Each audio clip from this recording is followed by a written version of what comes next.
Kathleen Jeske, and I'm here with Oregon Save Our Schools, and I'm also a member of Badass Teachers, the national group. I'm on the board of directors of the national group, and I run a group here in Oregon as well. There's chapters in every state. And we got together, the group and Oregon Save Our Schools, quite some time ago, because all the pushing out and marginalizing special education students and marginalizing students of color is not new. This has been going on since I started teaching in 1987, but it's gotten dramatically worse, starting with No Child Left Behind, because we've suddenly decided, and I know that teachers that have been aware and have been teaching for a long time know, that we suddenly decided that instead of focusing on input to our students and things we need in our schools, we started focusing on output, and they call that output test scores. And it's a very narrow measure of what is a school's success. We've seen, well, let's talk about during the Bush administration when there was a hurricane. I'm just going to pause it really quick here. I'm going to interrupt her because what she's saying doesn't matter. But yeah, there's a hurricane during the Bush administration. And then, oh wait, no, it happened in the Obama administration. And she's a teacher, and she doesn't know current events. Because I'm sorry, people, it wasn't that long ago. You should know, and besides, I mean, you're talking in front of a whole bunch of people. You should know what you're talking about. Figure it out. Moving on. New Orleans, and that was a great opportunity, according to, I'm sorry, that was during the Obama administration.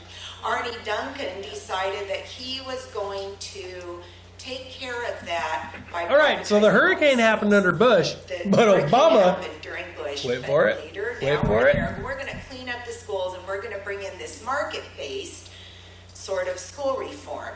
That's gone on from Bush, Obama, and now the mask is off. They're not even pretending anymore. Wait a second. Okay.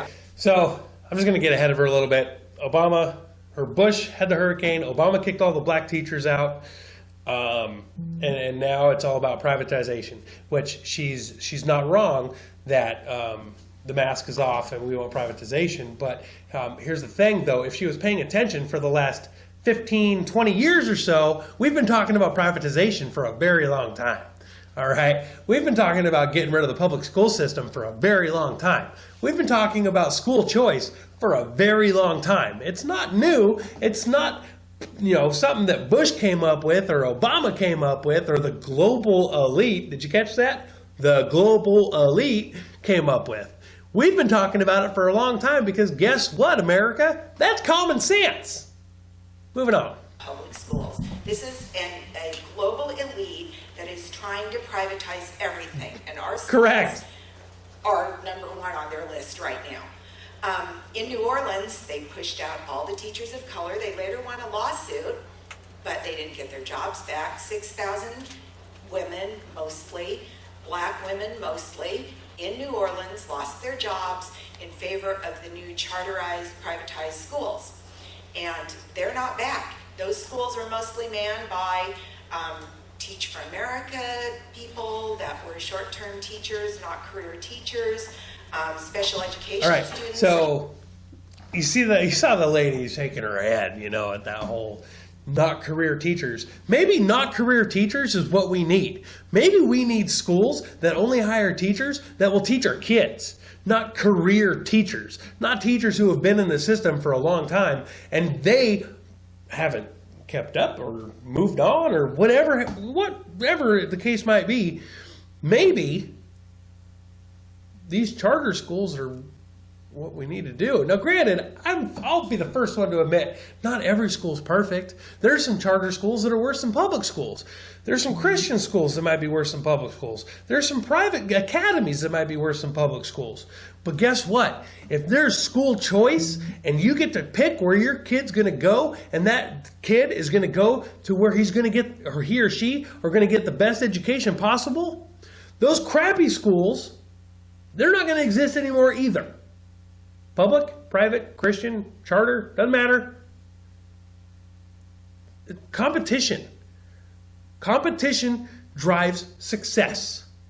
So, If you can't remain competitive on the education market, you won't exist anymore. It makes sense. It's common sense. It should make sense. I hope it makes sense. Moving on. They're not always welcome in these charterized, privatized schools because school choice is not really about choice for the students and families. Okay, It's school about choice is not about choice for the students and families. It's about the choice for running the schools. Comment section down below. Justify that. Give some examples. Prove your case with sources, links, the whole bit. Prove it. Moving on. choice for the people running the schools. Who can I have in my school that makes my school look good so we can get our profits up because, oh, everybody wants to come here because our great school, which is shown by test scores. I guess we all Maybe know it's this. shown by graduation This rate. has really affected my students for a long time, long time ever since this testing started because I mainly And guess work what? with, If you teach your second language kids, learners. then And they'll you don't pass the do tests. super well on a test in English when you don't really speak English yet. And it's very marginalizing to those students, and the fear of being taken away is... So some of the kids going to our schools don't speak English yet, so it's marginalizing them. What, do you have bilingual classes everywhere? Or trilingual or quadlingual? I mean, how many languages could be in there? I know in the Pacific Northwest we have a giant Russian population, Hispanic population, Romanian population. I mean, Asian population, I mean Japanese, Chinese, Vietnamese. We have a very eclectic population here in the Pacific Northwest. And so how many translators are you going to put in each classroom? Don't be feeding this crap that, oh, yeah, some kids don't speak English great, so, they're feeling marginalized. Duh. They're going to speak English. Okay? That's what's going to happen. This is America. This is the United States of America. I understand that we don't have an official language, but guess what? That you got all these charter schools and stuff, who knows? Maybe there'll be a Latin American Academy of Education that might be built now, that all these tax dollars will now get to go to for all the Latino kids and that don't speak any English, or maybe there'll be a Russian academy for all the Russian kids that don't speak any English.